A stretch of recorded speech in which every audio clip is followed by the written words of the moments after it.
The letter fell from her fingers like a stone dropped into still water, and the ripples it sent through Mara Reeves's chest were enough to make her grab the edge of the kitchen table just to stay standing. 104 letters. She had counted them herself, stacking them in trembling hands on the worn pine surface of her kitchen table. Each envelope addressed in the same careful, deliberate handwriting she had come to recognize without ever having opened a single one. 104 letters, each one sealed with the same modest wax, each one bearing the same return address in the upper left corner. G. Farrow, Copper Creek Ranch, Millhaven, Arizona Territory. 2 years. She had received the first one in the autumn of 1881, when the grief of losing her husband was still so raw and so total that the world outside her window had seemed like a foreign country she no longer had papers to enter. She had set it aside unread. Then the second one had arrived, and the third, and somewhere around the 12th she had started stacking them in the cedar box she kept under her bed. And then the box had filled, and she had used a flour tin, and then a second flour tin, and still they had kept coming, steady as rainfall, patient as stone. She had told herself she was keeping them for no reason. She had told herself she would burn them eventually. She had done neither, and now she had read one, just one. The most recent one, opened on impulse on a Wednesday morning in October of 1883, because her hands had been idle, and the silence in the house had become so thick she felt she could press her palm against it like a wall. Her name written at the top in that quiet, unhurried hand. 4 pages. 4 pages written by a man she had spoken to no more than a dozen times in 2 years. A man who lived 3 miles down the road and ran the largest cattle operation in the valley. A man everyone in Millhaven described as so quiet he made the mountains seem loud. 4 pages that had broken something open inside her that she was not sure she had the strength or the courage to face. Because Garrett Farrow had not written her flowery declarations. He had not begged or pleaded. He had written about the world as he saw it, the way the frost came down off the mesa in October and turned the grass silver before sunrise, the way his old dog Buck had learned to open the barn door with his nose and spent 3 weeks acting smug about it. He had written about the grief of losing cattle to a bad winter, and the strange satisfaction of watching a difficult foal finally trust the hand that fed it. And then, at the bottom of the 4th page, in the same unhurried script, he had written 7 words. I believe you deserve to be seen. Mara pressed the back of her hand to her mouth and stared at those words until they blurred. Then she picked up the second letter from the bottom of the pile and began to read. She did not stop until dark. She had moved to Millhaven, Arizona Territory, in the spring of 1879 with her husband Thomas Reeves, who had believed with the conviction of a man half his age that a man with a strong back and a willing spirit could build something real out of nothing in the territory. Thomas had been right about the spirit and the back. He had been less right about the rattlesnake that bit him on a Tuesday morning in June of 1881 while he was pulling wire along the south fence line. He was gone before she could get the doctor to him, leaving behind 40 acres of half-built promise, a small house with no finished roof over the back bedroom, and a woman who had not yet decided what she was going to do with the rest of her life.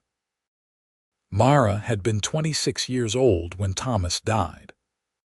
She was 28 now, and she had spent those 2 years learning to do what Thomas had done, often badly and sometimes surprisingly well, because the alternative was to fold up and disappear, and she refused to do that for reasons she could not always articulate, but felt with the certainty of bone.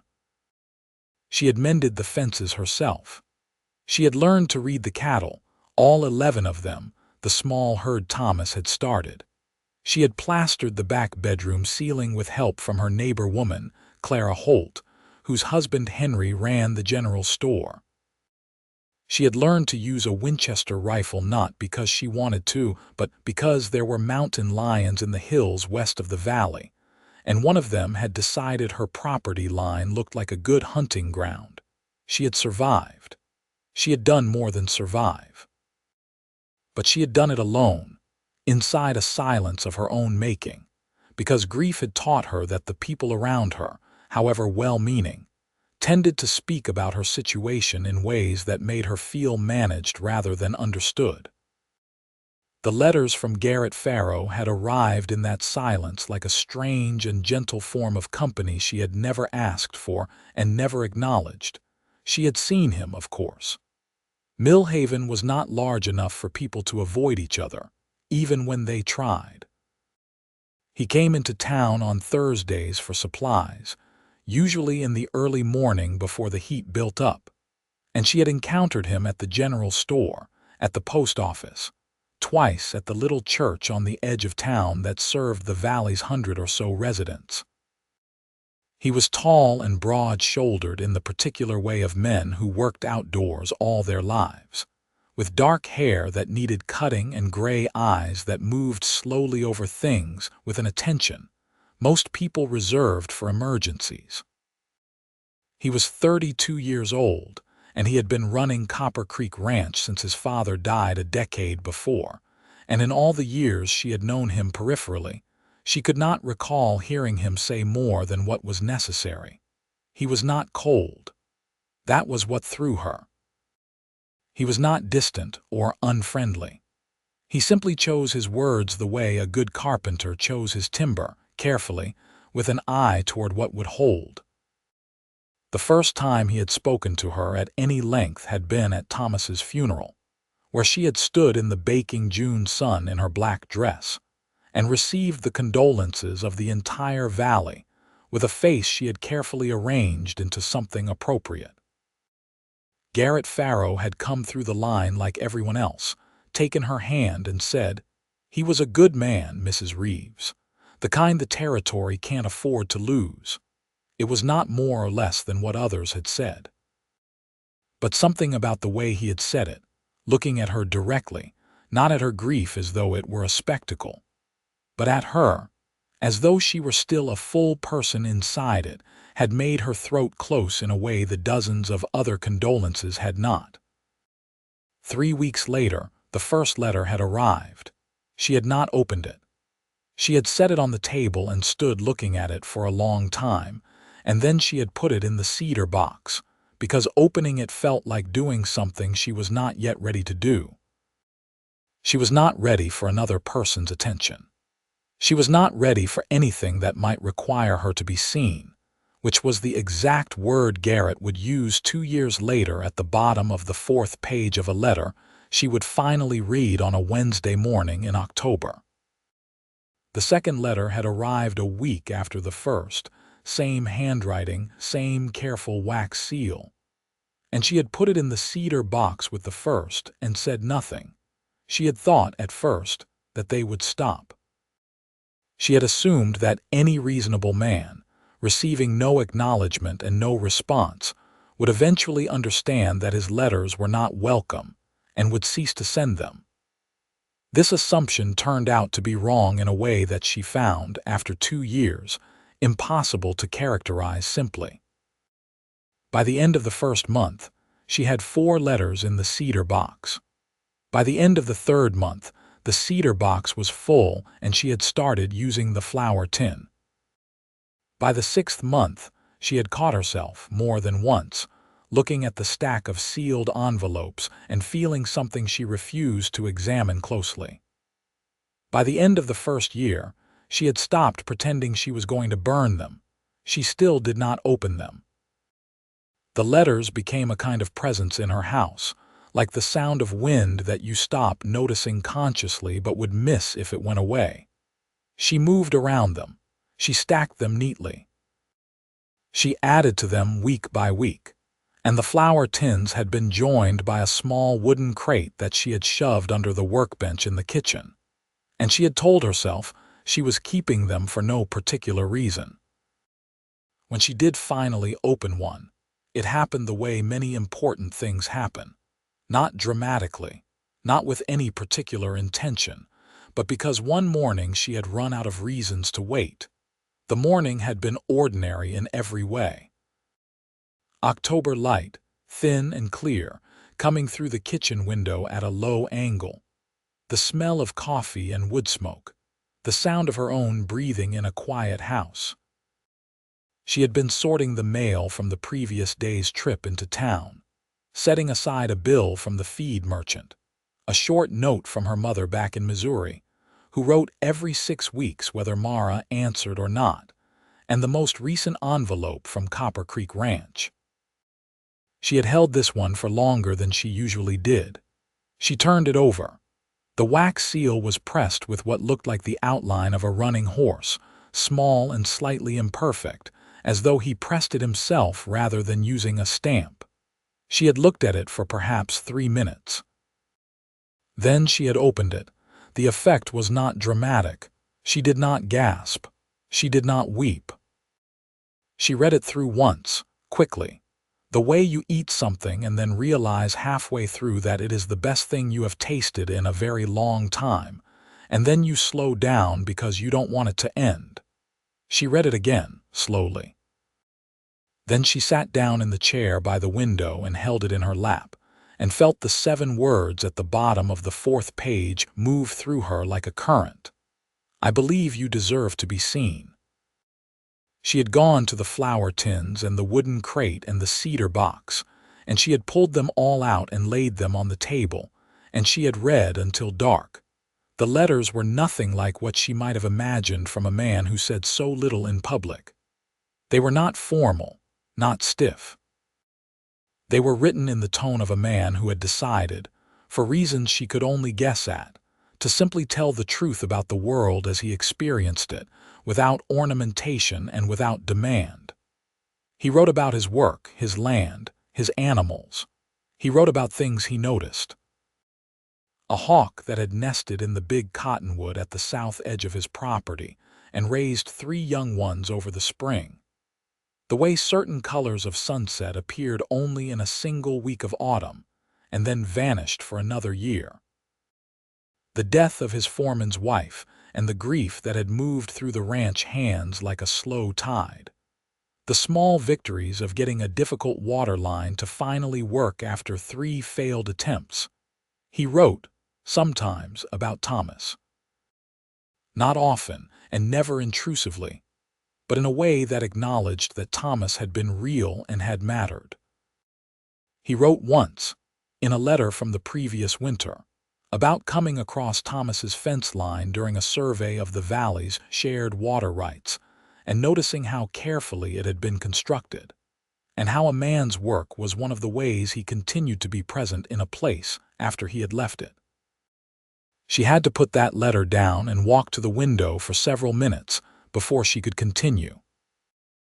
He wrote, in the letter from the beginning of their 2nd year of correspondence that was entirely one-sided, that he had been thinking about what it meant to speak to someone who could not answer, and whether the act of writing itself, the discipline of putting one's genuine thoughts into words week after week, had changed how he understood himself. He wrote that he thought it had. He wrote that he had stopped several times to consider whether what he was doing was fair to her, given that she had made no invitation and offered no encouragement, and that he had decided to continue only because he was not writing to impose himself, but because writing to her had become, honestly, the truest thing he did each week. He had written, in the letter from 6 months before the one she had opened first, I do not know if these reach you. I do not know if you set them aside or if they trouble you, or if they are a small and harmless part of your week, the way birdsong becomes part of the morning. I hope it is the last. I would not be the cause of any further weight in your life. You have carried enough. She had wept at that one, which surprised her, because she thought she had become reasonably skilled at not weeping at things. She read through the night. the lamp burning low on the table, the house quiet around her, and by the time she reached the final letter again and read those 7 words at the bottom, she understood several things she had not understood before. She understood that Garrett Farrow was not a quiet man. He was a man with a great deal to say who had simply decided long ago that most conversational contexts did not merit saying it. He was, in the private language of his own pen, thoughtful and funny and perceptive in ways that made her feel the distinct ache of all the time she had spent not reading these letters. She understood that she was no longer the same woman who had put the first letter in the cedar box in the autumn of 1881. That woman had been so deep inside her grief that the idea of anyone's sustained attention had felt like something close to threat. This woman, sitting at the kitchen table in October of 1883 with 104 letters spread around her like a landscape, was someone who had rebuilt herself one difficult season at a time, and who had arrived, perhaps without realizing it, at the place where being seen no longer felt like danger. She understood that she needed to speak to Garrett Farrow. She waited 2 days before doing it, because she wanted to be certain the feeling would not pass. It did not pass. On a Friday morning, she put on her coat and walked the 3 miles down the valley road to Copper Creek Ranch, arriving at the gate as the sun was clearing the eastern ridge. The ranch was larger than her own property in every way, the main house solid and well-maintained, the barn freshly whitewashed, the corrals built with the kind of attention to engineering that spoke of a man who took his work seriously. There were hands moving around the yard, a younger man carrying feed, an older one working on a piece of harness near the barn door.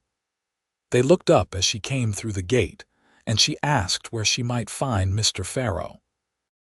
The older hand, a weathered man with a face like a dried riverbed, looked at her with an expression she could not quite read, and then gestured toward the far end of the corral.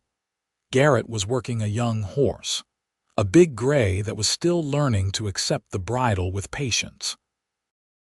He was in the corral with it, moving quietly, giving the animal time between each small ask, the kind of horsemanship that understood pressure and release better than argument.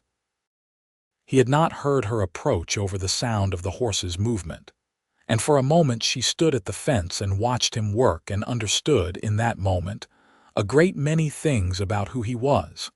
Then she said his name.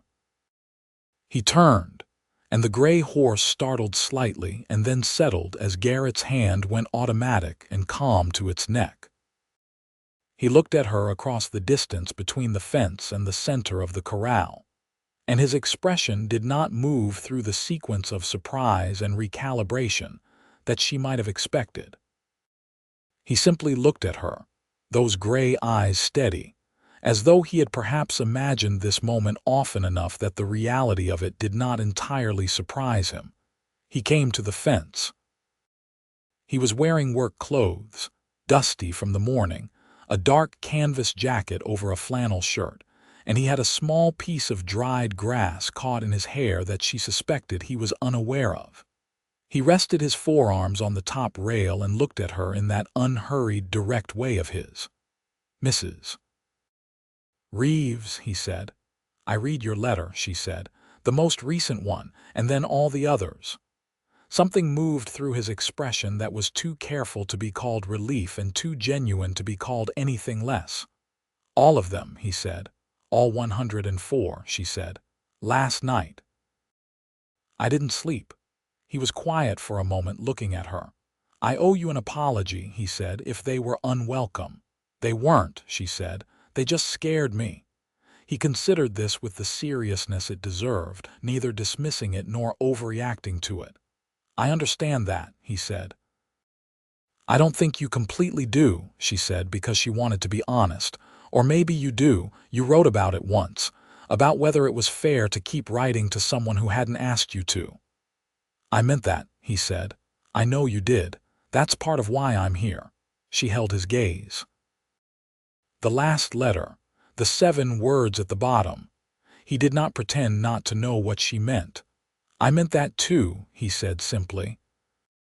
The morning light was coming across the valley at a long angle, gold and clear, and somewhere in the barn one of the horses was moving in its stall, a steady, comfortable sound. Mara felt the cold of the October air on her face and the strange, uncertain warmth of something new starting in her chest. "I'd like to talk," she said. "Properly. If you're willing." He straightened from the fence, and for the first time since she had known him, she saw something that was unmistakably a real smile, not a polite one or a professional one, but the kind that came from someplace genuine. It changed his whole face, made him look younger and more open than she had ever seen him. "I've been willing for 2 years," he said. "I can finish with the horse later." He opened the corral gate, and they walked to the house together, and she could feel the change in the air between them like a shift in weather. Something that had been held in suspension for a long time beginning, finally and cautiously, to move. The kitchen of the Copper Creek Ranch house was large and practical, the table worn smooth with use, the stove well seasoned, a shelf of supplies along one wall with everything arranged in the particular order of a man who lived alone and had developed his systems the way people do when there is nobody else's organization to accommodate. Garrett made coffee without ceremony and set it on the table between them and sat down across from her. And the conversation that followed was, in its own way, as unlike the public man she thought she knew as the letters themselves. He asked her about herself with a quality of attention that she found she had been hungry for without realizing it. Not the sympathy-laden inquiries about her health and her welfare that the town had offered in the years since Thomas's death, but actual curiosity about what she thought, what she had learned, what had challenged her, and what had surprised her.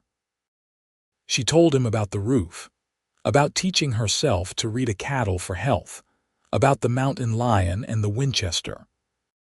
She told him about the loneliness, which she had not said to anyone. Because loneliness felt like a weakness, she was not entitled to given that she had made the choice to stay. He listened with his whole body in the way of someone who was actually interested, and when she stopped talking he said, "The loneliness isn't a weakness. It's the bill that comes due when you love someone and they're gone." She looked at him across the table. "Thomas would have liked you," she said. "He liked people who said what they meant." "I didn't know him well," Garrett said, "but I knew him enough to see that he chose well in every important decision he made." It took her a moment to understand that he meant her, and when she did, she felt the warmth in her chest expand into something more complicated and more real. They talked for 2 hours. The October light moved across the kitchen floor, and the coffee went cold, and neither of them moved to refresh it, because the conversation had its own momentum now, and interrupting it felt counterproductive. She learned things about him that the letters had sketched, but not fully drawn. He had grown up on this land, the son of a man who had broken himself trying to build what Garrett had eventually, methodically completed. He had 2 sisters, both married and living back east, who wrote to him dutifully and worried about him in the particular way of people who believe that a man living alone on a ranch is doing something eccentric and vaguely sad. He had no particular desire to correct this impression, because he had decided years ago that contentment did not need defending. He had been engaged once, 7 years before, to a woman from Tucson whose name was Caroline, and who had ultimately decided that she could not find in herself the willingness to make a life this far from cities and society. He had not blamed her for this. He had grieved the idea of what they might have built, and then he had gone back to work, because that was what he knew how to do. "You never tried again," Mara said. "It was not quite a question." "I was waiting," he said, in the simple, certain way he said most things. She understood without asking what he meant. She left Copper Creek Ranch at midday with the feeling that the world had shifted by some small but significant degree on its axis. She walked the 3 miles home in the thin October sun, with her thoughts arranged and rearranged themselves, and the 7 words from his letter keeping time in her head like a quiet pulse. I believe you deserve to be seen. She had been telling herself, since Thomas died, that the structure she had built around herself was protection.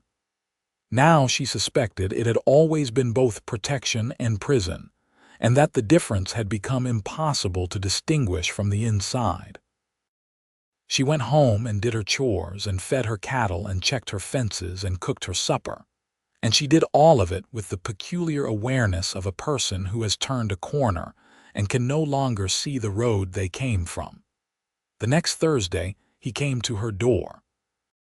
She had not entirely expected it, though she had been aware, with a certain low-level alertness that she recognized as hope, that something might happen before the next week's letter arrived. She was in the yard when she heard the horse on the road, and she turned to see him coming up the lane on the same big roan he rode into town, sitting easily in the saddle with the particular grace of a man for whom a horse was simply an extension of how he moved through the world.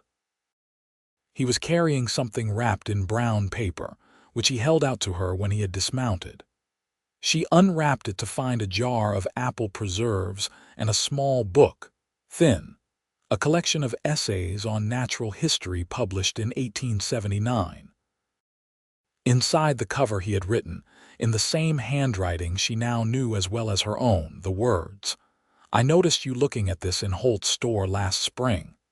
I bought it thinking of you and then didn't know what to do with it. Now I do." She looked at the inscription and then at him. "Last spring," she said. "That was 6 months ago." "I'm aware," he said with a trace of something that was almost amusement and entirely honest. She took the book and the preserves inside and invited him in for coffee, and he stayed for an hour. And when he left, she stood in the doorway and watched him ride down the lane and turned back into her house, feeling the specific texture of something she had not felt since Thomas was alive, the awareness of being looked forward to. He came back the following Thursday, and the Thursday after that. The visits settled into a rhythm alongside the letters, which continued to arrive every week with the same reliability, as though stopping them would feel to him like breaking a promise, though the nature of them shifted now that she was reading them, became more directly conversational, began to acknowledge that there was a real exchange happening rather than the long, quiet monologue of the 2 previous years. The letters became the thing she looked forward to most in her week, which alarmed her somewhat and then, gradually, stopped alarming her. Henry Holt at the general store noticed the pattern of Garrett's visits and mentioned it to his wife, Clara, with the careful casualness of a man dropping a match near dry grass. And Clara mentioned it to Mara with considerably less casualness during a Wednesday afternoon visit in November. Mara handled this by being honest in the particular way that stops further inquiry, and said that yes, Garrett Farrow was calling on her, and she was glad of it, and she appreciated Clara's interest and would appreciate it if that interest remained on the quieter side of the valley's social life for the time being. Clara, to her credit, honored this mostly. The winter came on fast and hard in December of 1883, the kind of Arizona Territory winter that people who had never wintered there sometimes found shocking. Cold nights that turned the ground to iron and days when the wind came off the mountains with a personal quality, as though it intended something specific. Mara's cattle were troubled by it, one older cow developing a lung condition that required daily attention and threatened to drag the others down with her. She was managing it, but it was exhausting work on top of everything else. Garrett appeared one morning, mid-December, with 2 of his ranch hands and a wagon load of hay before she had gone out to feed. simply materializing in her yard, as though her need had somehow been audible from 3 miles away. She came out on the porch with her coat half buttoned and her coffee cup still in her hand and looked at the 3 men and the wagon. "I didn't ask for help," she said, which was true. "No," he said, "but you didn't have to." She wanted to argue, and then she looked at him on his horse in the cold morning light, those gray eyes steady and his breath making small clouds in the air. And she thought about what it meant that this man had been writing to her weekly for 2 years with no expectation of return, and had turned up this morning with hay before she had even asked. And she decided that arguing about it would be ungrateful in a way she was not willing to be. "Thank you," she said instead. "The cow will probably need a poultice on her chest tonight," he said. "I can show you what my father used to make. Works better than most of what the veterinarian recommends." "All right," she said. "Come back tonight then." He came back that evening, and they worked together in the barn by lantern light, the old cow breathing more easily by the end of it, the November wind making the barn walls creak. They stood side by side in the warmth of the animals, and she was aware of his proximity with a physical acuity that she had been managing to keep theoretical up until now. He was aware of it, too. She could tell not because he behaved differently but because of the very specific quality of his stillness, like a man who is being very careful about something. "Garrett," she said. "Yes, the letters." She turned to look at him in the lantern light. "All of them." "Every week for 2 years with no answer. What made you keep going?" He was quiet for a long moment, looking at the cow, his hand steady on the stall rail. "Because every time I considered stopping," he said at last, "I thought about what it would mean to stop. And it meant giving up on the idea that you were going to find your way through, and that when you did, you might want company." He looked at her. "I didn't want to be the kind of man who gives up on that." She held his gaze in the warm, uncertain light and felt something final settle in her chest, some last weight that she had been carrying for 2 years without quite recognizing its shape, and release.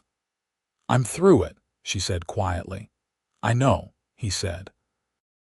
She took a step toward him, which was all the encouragement he needed, and he reached out and took her hand with the same deliberate care he had shown the young gray horse in the corral, pressure without demand, warmth without imposition, and she felt the contact move through her like something long overdue. They stood in the lantern light in her barn while the December wind worked at the walls and the sick cow breathed steadily in her stall. And Mara Reeves felt, for the first time in 2 years, something that was unmistakably and irrevocably hope. What followed did not move quickly, because neither of them was the kind of person who moved quickly in matters that counted. They were both people who had learned that the thing you build slowly is the thing that holds, and they applied this understanding to each other with a patience that the valley found, depending on who you asked, either admirable or maddening. They spent January and February of 1884 in what Mara thought of, privately, as a careful negotiation, though it did not feel like negotiation so much as two people learning each other's language. They shared suppers on Thursday evenings, alternating between her house and his, and the conversation that had begun on that October morning at his kitchen table continued to deepen and expand, the way a river does when it meets the right terrain. She learned that he read widely and thought hard about what he read, that he had opinions about territorial politics and water rights, and the treatment of the Apache people who had been displaced from the land his own ranch occupied, and that he held those opinions with the same careful honesty he brought to everything else. He did not pretend that the history of the land was simple, or that his family's claim to it was without complication. He spoke about it the way someone speaks about a thing they have thought about seriously, and arrived at a position they can live with, though not comfortably. She respected this.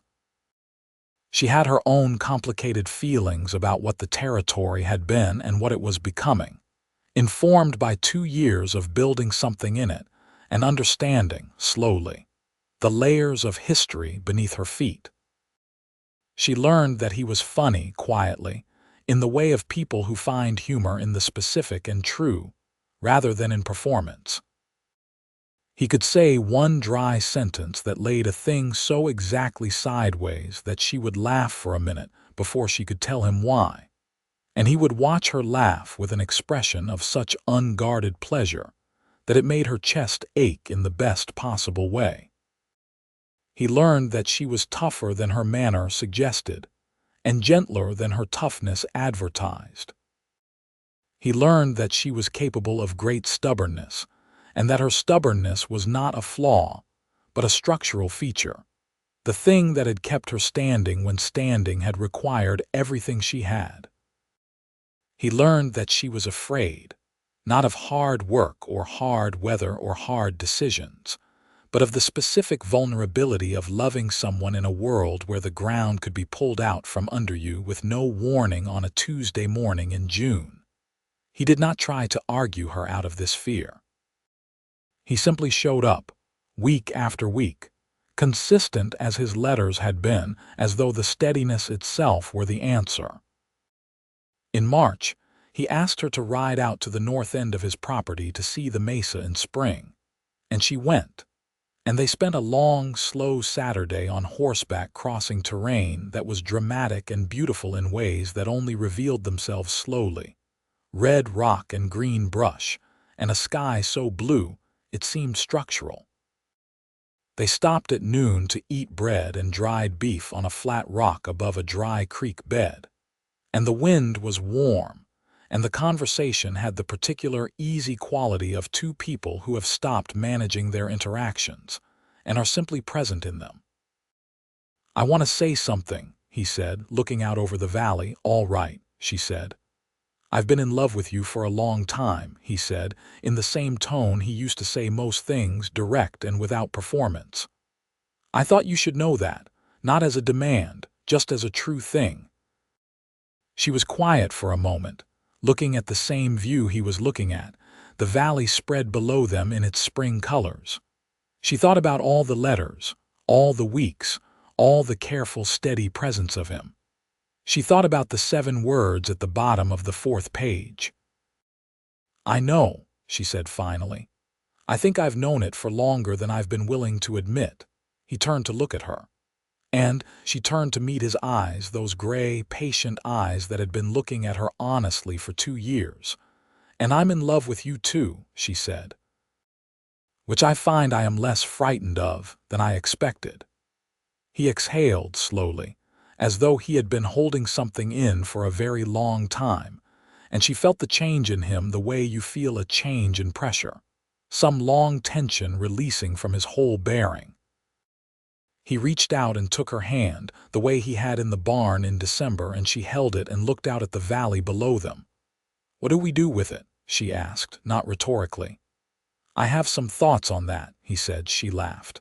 "I imagine you do. You've had 2 years to develop them."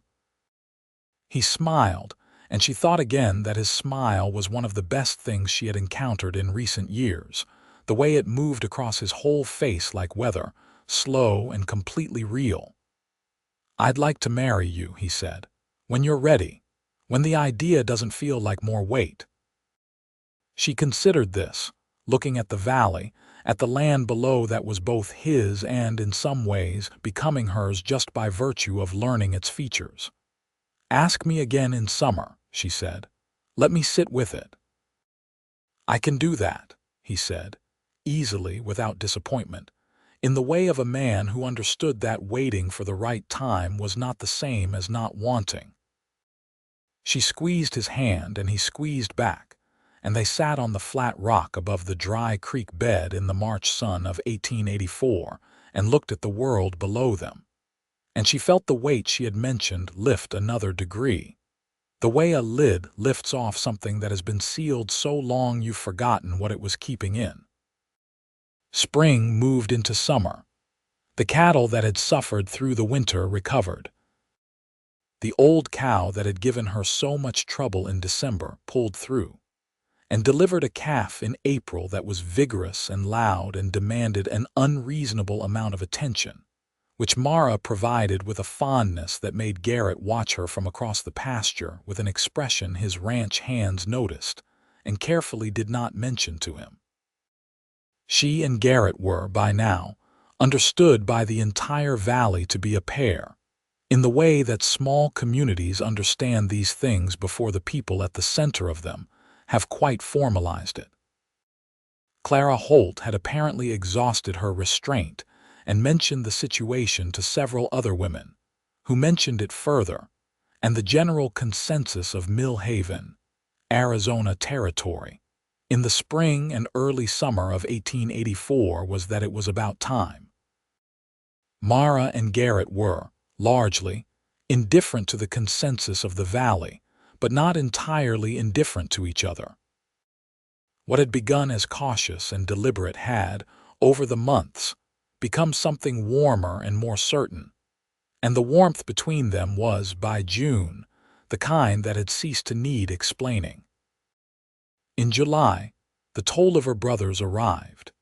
This was the event that later, when she and Garrett had the perspective of time and distance, they would describe as the thing that made everything else clear, the way a sudden cold night sometimes clarifies what is strong and what is merely adequate. The Tolliver brothers were Frank and Dean Tolliver, two men out of Prescott who had acquired, through means that the territory's land office was still attempting to fully document, a claim on a stretch of grazing land that ran along the eastern edge of Mara's property and a section of Copper Creek Ranch's south pasture. They arrived in Mill Haven in mid-July with papers that looked official and intentions that were clearly not good, and they began making the kind of noise that men like that make when they believe they have found a legal mechanism to push someone off something they want. The papers were real, which was the troublesome part.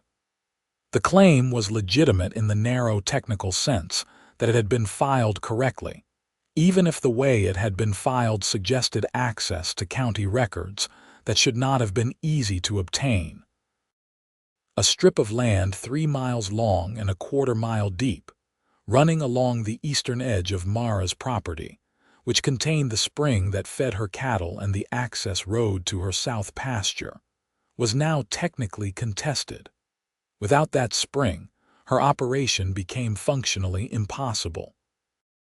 Frank Tolliver came to her door on a Thursday morning in mid-July, which was the morning she had been expecting Garrett, and delivered this information with the kind of practiced sympathy that people deploy when they want to make an attack look like helpful disclosure.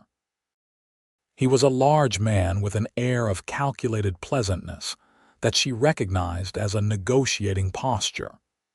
He suggested that she might want to consider her situation carefully, and that his brother and he would be interested in discussing options.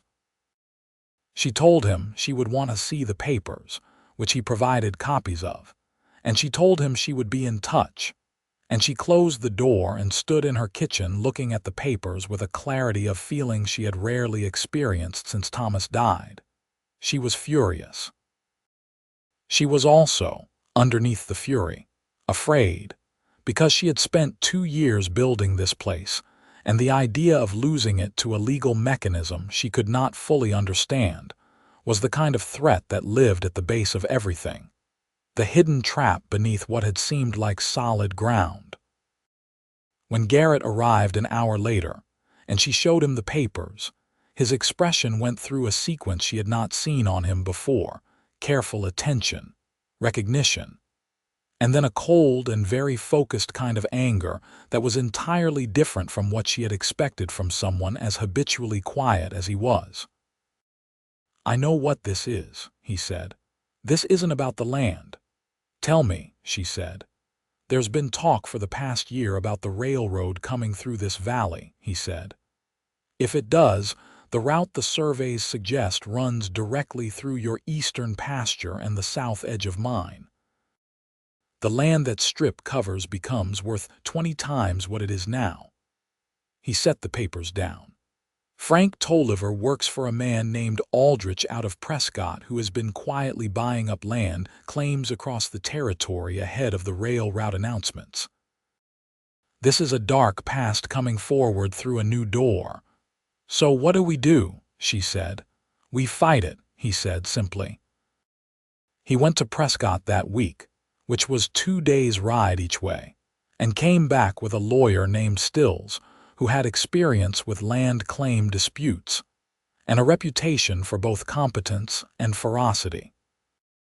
He also came back, while he was there, with a copy of the original survey filed by Thomas Reeves when he established his claim in 1879, which contained a notation about the spring that the Tolliver brothers' claim did not properly account for.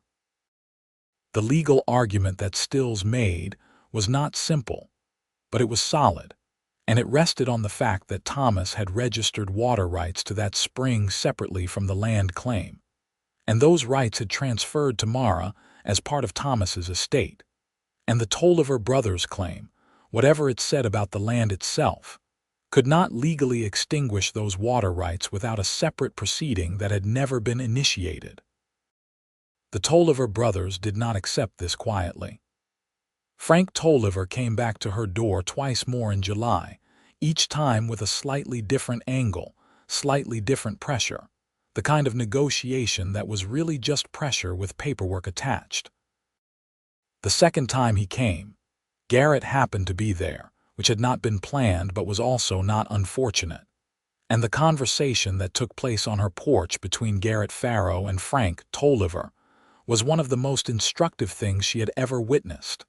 A man who had built 2 years of letters full of gentleness and patience demonstrating, with complete composure, that he was also completely immovable. Garrett did not raise his voice. He did not threaten. He laid out, in the tone of someone doing a man the courtesy of making reality clear before experience had to do it instead, exactly what the legal situation was, and what the Tolliver brothers could expect if they continued to pursue the matter. He was courteous and precise and entirely without fear, and Frank Tolliver, who was a man accustomed to reading the ground under his feet correctly, understood what he was looking at and left. Dean Tolliver attempted, a week later, to approach the county land office in Tucson directly, which Stills had anticipated and countered. And by the first week of August, the whole business had been formally dismissed, the Tolliver brothers' claim invalidated on the water rights grounds Stills had identified, and Mara's Eastern Spring returned to her uncontested. She came to Copper Creek Ranch the morning she received the legal confirmation from Stills, and found Garrett in his study, which was a small room off the main hallway filled with books and papers, and the leather chair that was his obvious preference, working on the week's accounts. He looked up when she came in, and she held up the letter from Stills, and his face did the thing it did when something genuinely good had occurred, the slow, complete, transformative smile. She crossed the room and kissed him. It was the first time she had kissed him, which surprised them both in slightly different ways. She had been intending to, precisely, but the moment itself arrived ahead of her planning for it, and she had simply done it. And the feeling of it was so uncomplicated and so right that she stayed in it rather longer than she had intended. When she pulled back, he was looking at her with an expression she did not have a word for, something between wonder and homecoming. His hands, which had come up to hold her face with the automatic care of someone who had been thinking about doing this for a long time, stayed where they were. "Ask me the question you said you'd ask me in summer," she said. He looked at her for a long moment. "Mara Reeves," he said in his quiet, direct, completely honest voice, "will you marry me?" "Yes," she said. "Absolutely yes." They were married in September of 1884, which Clara Holt declared was the most satisfying event in the social life of the Valley in several years, a judgment that no one particularly disputed. The ceremony was held outdoors, at Garrett's request, against the backdrop of the mesa in early autumn light that was exactly the color he had described in his letters from the previous October. The minister was a gentle, earnest man named Reverend Caleb Price, who had been performing ceremonies in the territory for 15 years, and who had heard enough of the story from various sources to inject into his remarks a brief and genuine appreciation for the kind of patient, faithful attention that preceded this particular union. Mara wore a dress she had made herself from blue wool that Clara had helped her choose at the general store, not bridal white, which seemed impractical for a woman who had made a deliberate life out of practical choices, but a color that the morning light caught in a way that made Garrett look at her from across the assembled valley in a manner that caused Clara Holt to press her handkerchief to her eyes. After the ceremony, standing in the clear September afternoon with her hand in his, Mara thought about the cedar box and the flower tins, and the wooden crate and 104 letters read in a single sleepless October night. She thought about the first letter, still sealed and unread for a full week before she put it away. She thought about all the Wednesday mornings and Thursday afternoons, and the long December nights in the barn and the Saturday on the mesa, and the August morning she had kissed him in his study, and everything that had preceded and followed all of it. What did you write in the first letter? She asked him. She had not asked before, wanting to let him tell her when and if it felt right. He looked at her, thoughtful. I wrote about Thomas's funeral, he said. About how you stood in the sun in your black dress and received the whole valley's condolences without leaning on a single person. I wrote that I thought it was the most honest form of grief I had ever seen, and that a woman capable of that kind of honesty deserved, when she was ready, to be surrounded by people who could match it. She was quiet for a moment. I wish I had read it, she said. You weren't ready, he said without judgment, and I wasn't sure yet how to say what I meant. The letters got better. She laughed, leaning into his side. They got considerably better, she agreed. He put his arm around her shoulders, and they stood in the September afternoon among the people of their valley. And she felt, with a completeness she had not been entirely certain she would feel again, that she was exactly where she was supposed to be, standing in her own life with her full weight on the ground. They moved into the Copper Creek ranch house together, because it was the larger and more established property, and because Mara had looked at it honestly and determined that starting their life together in the place with the better barn and the finished roof was the practical and sensible choice. Her own property she retained, leasing the grazing rights to a young family named Marsh who had arrived in the valley the previous spring, and were in the process of establishing themselves in exactly the way she and Thomas had been 6 years before. She helped the Marsh family where she could, from a position of knowledge rather than charity, offering the things she had learned and wished someone had told her, about the water table and the winter patterns and the mountain lions and the fence lines, and she saw in them the reflection of who she and Thomas had been, and it was not painful anymore. It was a kind of continuity, a thread between what had been and what was.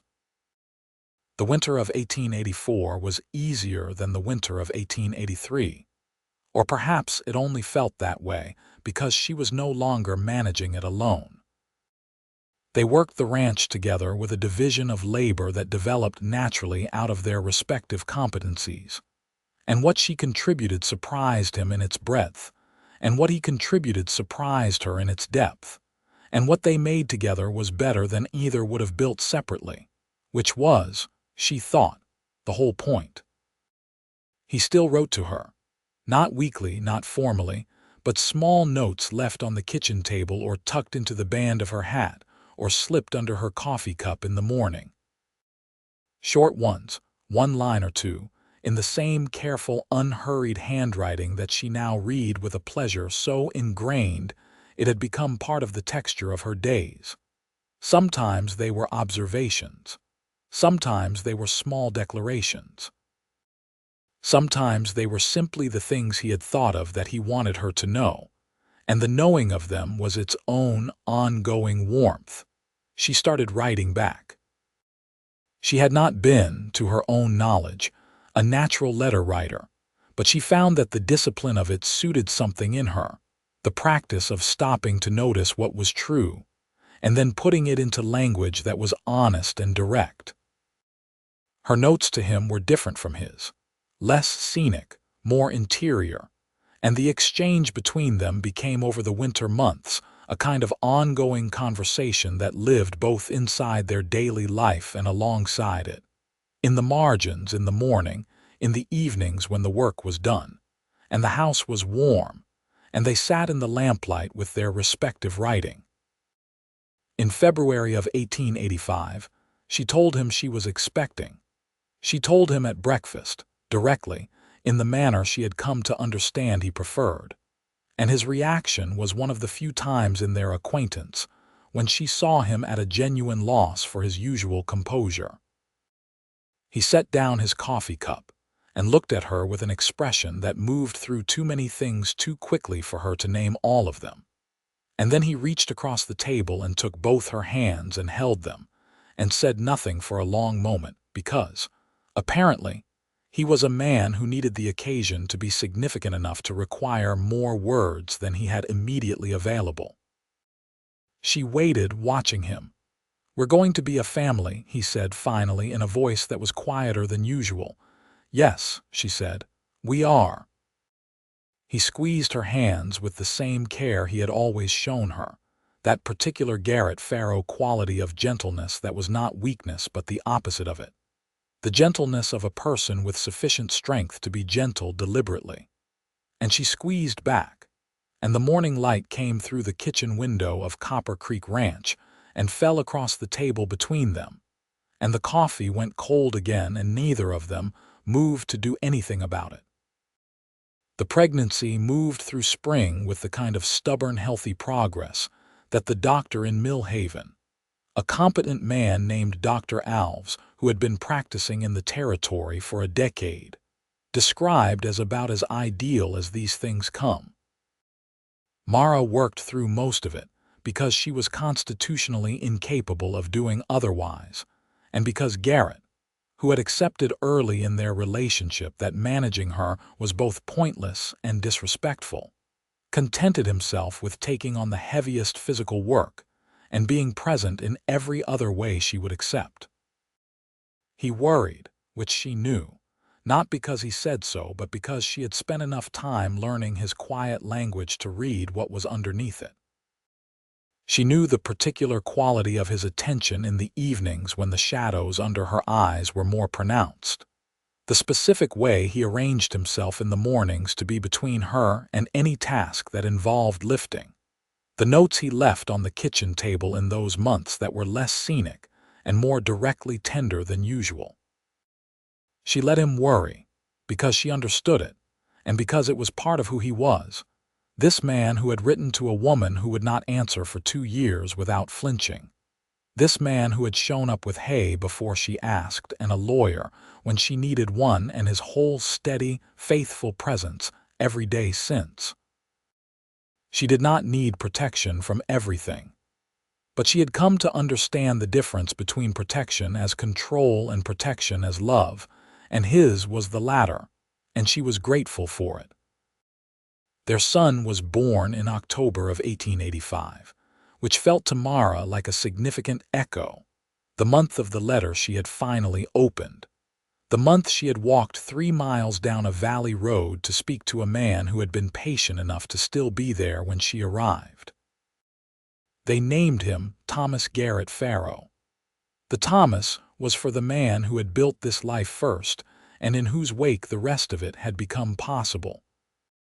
The Garrett was because she wanted her son to know his father's name as his own, which Garrett received with the same quality of full, quiet feeling he had received most of the important things in their life together.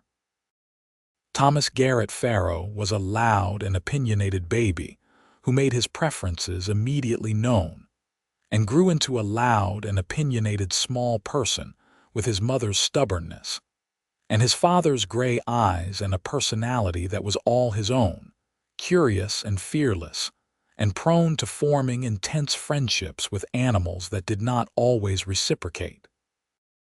In the spring of 1887, a daughter followed. They named her Clara, after the friend who had kept her own counsel when Mara had asked her to, and broken it when Mara no longer needed her to, which was the particular form of friendship that Mara had understood and valued. Clara Farrow arrived in the world with considerably more patience than her brother, which the Farrow household found to be a relief and a novelty, and which deepened as she grew into a small person of considerable observation and occasional profound declarations.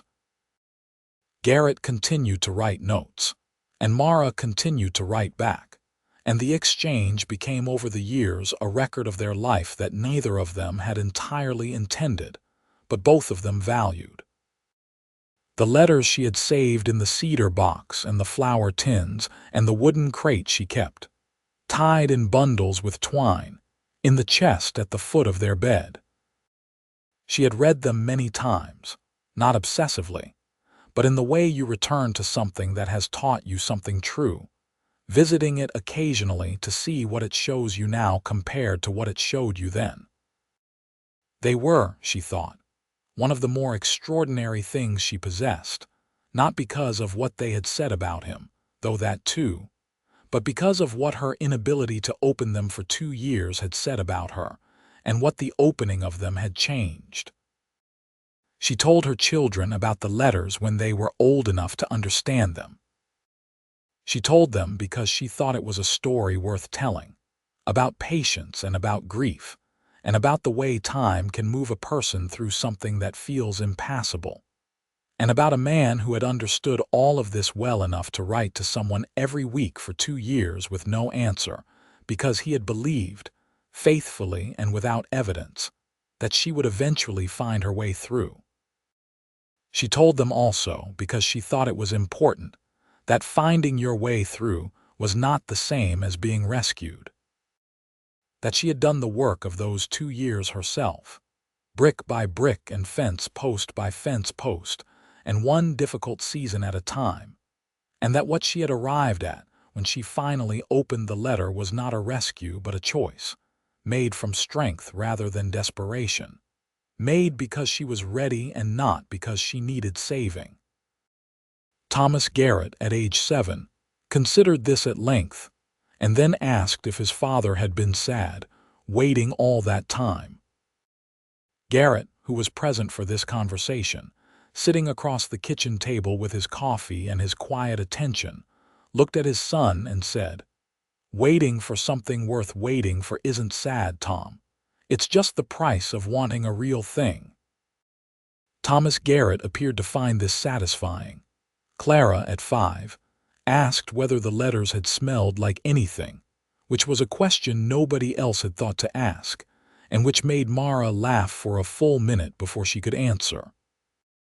She went to the chest at the foot of the bed and brought one of the older bundles to the kitchen table, and Clara held one envelope to her nose with the seriousness of a scientist conducting an experiment, and declared that it smelled like paper and a little bit like horses. "That sounds right," Garrett said. Mill Haven had grown by the late 1880s in the particular way of western towns that found themselves on the right side of a railroad route, which the valley eventually received in 1886. The surveyed line running along the eastern edge of the territory, just clear of the Farrow and Reeves properties, in a way that rendered the Tolliver brothers' original scheme moot several times over. The town had a new hotel and a school, which had been the thing Mara had cared most about. A proper schoolhouse with a teacher who came from back east and was competent and committed, and which her children would attend, and which she would, in due course, become heavily involved in supporting. The Copper Creek Ranch grew and became one of the most successful operations in the valley. built not on expansion for its own sake but on careful, thoughtful development that Garrett and Mara managed together, with the same quality of partnership they brought to everything else. They were known in the valley as people you went to when you needed honest counsel, because both of them were the kind of people who told you what they actually thought rather than what you wanted to hear. And this quality, though it occasionally made them unpopular in specific moments, made them trusted in the general run of things. The Marsh family, who had been leasing Mara's original property, purchased it outright in 1887, which closed a circle that felt, to Mara, complete and right. She had sold it at a price that was fair rather than maximum, because the Marsh family had by then 3 children and a genuine commitment to the land. And she had seen herself in the determination of the wife, Catherine Marsh, who managed her household and her cattle and her family's survival with the same stubborn, capable grace that Mara had managed her own through the darkest 2 years of her life. She kept the south fence line that Thomas had built. She asked the Marsh family if they would maintain it, and they agreed, and she did not entirely explain why except to say that it was good work and deserved to stand, which was true and was also, she thought, enough. She thought of Thomas often, not with the raw-edged grief of the first years, but with the particular warmth of someone who was genuinely and permanently part of the story she was living, a first chapter that was complete in itself, and without which the rest would not exist. She thought Garrett understood this better than most people would have, because he was a man who understood that the things that had preceded him were not competition but context, and his honesty about this was one of the things she loved most in him. She loved him with a completeness that continued to surprise her by growing rather than merely sustaining. The early days of their marriage had been the kind of deliberate and tender construction you would expect between 2 careful people learning each other. But the years had added to it something she had not anticipated, a deepening of the kind that comes from having been through things together and having held each other through them, and having discovered, over and over, that the other person was more than you had understood them to be. He surprised her still. That was the thing she told Clara Holt one evening in the late autumn of 1888, when the children were both asleep and Garrett was out checking the south pasture, and Clara had come to visit, and they were sitting at the kitchen table with their tea the way they had done many times. 2 women who had become, over the years, the kind of friends who could say the real thing. "He still surprises me," Mara said. "Almost every week there is something I didn't know about him." "That's the best thing," Clara said.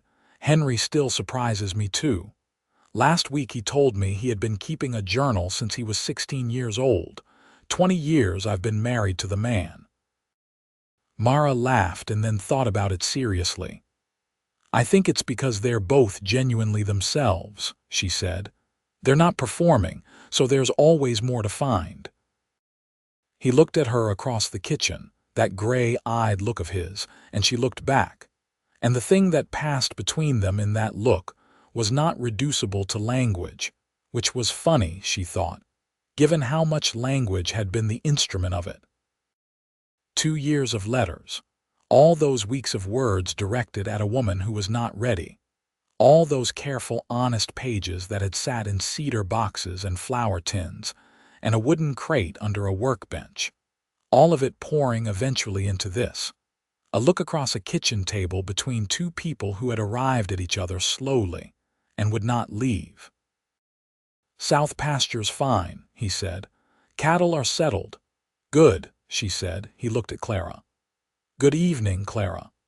"Good evening, Garrett," Clara said, with the particular warmth of a woman who is watching 2 people she likes be happy and finds it deeply satisfying. He took his coffee and his book and went to the study, because he understood when his presence was surplus to requirements and was comfortable enough in himself to accommodate it. And Mara watched him go with the feeling she had most consistently when she watched him move through their life, the feeling of a thing that had been built right and was holding. She had never, not once in all the years since she had finally opened the letter, stopped being glad that she had. The years continued as they do. Thomas Garrett grew into a young man who was, in fact, a great deal like the best of both his parents, stubborn and patient and quietly funny and possessed of strong opinions about things that mattered and genuine disinterest in things that did not. He would eventually go to school in Tucson for a period, and come back with ideas that shook up the operation of Copper Creek Ranch in ways that were generally for the better. And his father would listen to these ideas with the same quality of full attention he had always brought to things that were worth thinking about. Clara Farrow grew into a young woman of considerable intelligence and a gift for language that expressed itself first in the letters she wrote to her grandparents back in Missouri, and then, in due time, in a wider ambition that took her to places neither of her parents had been, and brought back to the valley a different air. She would carry with her always the memory of sitting at the kitchen table with an envelope held to her small nose, smelling paper and horses, and the knowledge that some of the most important things happen not all at once but week by week, letter by letter, one faithful Wednesday at a time. The winter of 1890 brought a second son, James Farrow, who arrived in the world with a set of opinions as loud as his brother's and a face that was somehow entirely himself from the very first hour, and who added to the household a chaos that was entirely welcome. James would grow up in a house full of letters and books, and the smell of wood smoke and coffee, and the sound of two people talking to each other about everything, every day, with full honesty and great love.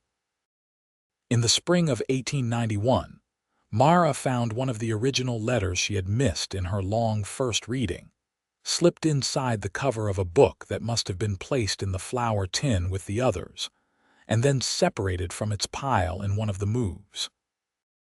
It was from the first year, written in the month of March in that first spring of 1882, and it was shorter than most, a single page. She read it at the kitchen table in the morning light, with the particular attention she always brought to his words, old or new. He had written about the spring arriving on the ranch, the first signs of it, the particular quality of the early March light, and the way the horses responded to the lengthening days with a restlessness that was not trouble, but simply the body's knowledge of change coming. He had written that he had been thinking about patience, about what it required, and what it offered, about whether the act of waiting for something was its own form of faith. And he had written, at the bottom of the page, below his name, a single line that she had not seen before, one she suspected had been the quiet beat beneath all the others. I can wait as long as it takes, because what I am waiting for is real. She sat with this for a long time, the morning going about its business around her, the children's voices in the other room, the smell of coffee, the sound of Garrett somewhere outside already at work, his boots on the porch boards, the particular cadence of his footsteps that she knew as well as her own heartbeat. She took a piece of paper from the writing table in the corner and picked up her pen, and she wrote him a letter. She wrote about Thomas, honestly, and about what it meant that Garrett had always been willing to hold space for that name and that grief without competition or resentment. She wrote about their children and their life, and the particular shape of the happiness they had built, which was not the happiness of ease but the happiness of two people who had chosen each other deliberately, and continued to choose each other daily, and found, in that continuing choice, something that deepened rather than diminished. She wrote, at the bottom of the fourth page, 7 words of her own. I am so glad you kept writing. She sealed it with wax, using the small stamp they kept on the writing table, the one that pressed the outline of a running horse, slightly imperfect, the one he had used on all the letters he had sent her in those 2 long years before she was ready. She left it propped against his coffee cup where he would find it when he came in from the morning's work. She heard him on the porch a short while later. The stamp of boots, the door, the particular sound of a man coming in from the cold. She was in the other room with James, who was being persuaded into his coat for the walk to school with varying degrees of success. And she heard the kitchen go quiet in the way it went quiet when Garrett was reading, and she smiled at the wall. A few minutes later he appeared in the doorway of the back room, still holding the letter, and he looked at her across the room with those gray eyes that had been looking at her honestly for the better part of a decade now. And the expression on his face was the same one she had seen on the morning she had kissed him in his study. That wordless movement through wonder and homecoming and everything in between. James, finally coated and ready, looked up at his father. "What is it?" he asked. "Your mother wrote me a letter," Garrett said. James considered this information. "Did she say something important?" "She always does," Garrett said. James absorbed this with the philosophical acceptance of a child who has grown up in a house where his parents wrote each other notes and left them under coffee cups, and tucked them in the bands of hats, and filed it in the category of normal, and went to find his sister for the walk to school. Garrett came across the room to where Mara was standing, and he took her hand, and she looked up at him. And there was nothing that needed to be said that had not been said, in letters and in looks, and in 10 years of a shared life that neither of them would have traded for anything the territory or any other place had to offer. Outside the window of Copper Creek Ranch, the spring morning was doing what spring mornings in the valley did. The light coming off the mesa in long gold angles, the cattle moving in the pasture, the hawks beginning to turn above the high rocks. The valley was alive and ordinary and extraordinary, the way it always had been and always would be, unchanged in its essential nature by all the small human dramas that played out in its houses and on its roads and across its fence lines. Inside, a man held a letter written by a woman who had made him wait 2 years, and never once made him sorry he had. And she held his hand and looked at his face in the morning light, and thought about all the things that had to be exactly as they were for them to have arrived at exactly this. The grief and the silence and the cedar box and the long October night and the walk down the valley road and the corral and the gray horse and the 7 words at the bottom of the 4th page. She thought that Thomas would have approved. She thought that the territory, complicated and hard and beautiful as it was, had given her something she would not have found anywhere else. This man, this land, this life. She thought that she was, in all the ways that mattered most, exactly where she had always deserved to be, seen.